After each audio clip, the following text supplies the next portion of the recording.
সবাইকে শুভ সকাল। আমার ইউটিউব চ্যানেল নন্দিতা পালের পক্ষ থেকে আপনাদের সবাইকে স্বাগত। আজকের মেনুতে আছে পরোটা ও আলুর দম। প্রথমে আমি আলু, পেঁয়াজ, আদা, রসুন, কাঁচা লঙ্কা, ধনেপাতা কেটে নিয়েছি। তারপর কড়াইয়ের তেল গরম হলে আলুগুলোকে লাল লাল করে ভেজে তুলে নিয়েছি।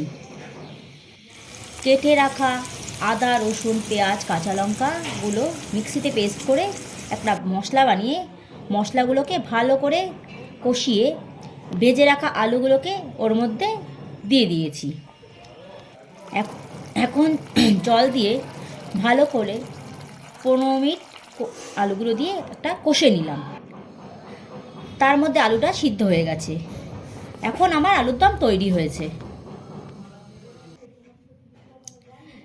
এবার পরোটার জন্য ময়দা নিলাম, তাতে নুন, তেল, চিনি দিয়ে মেখে একটা ময়াম বানালাম।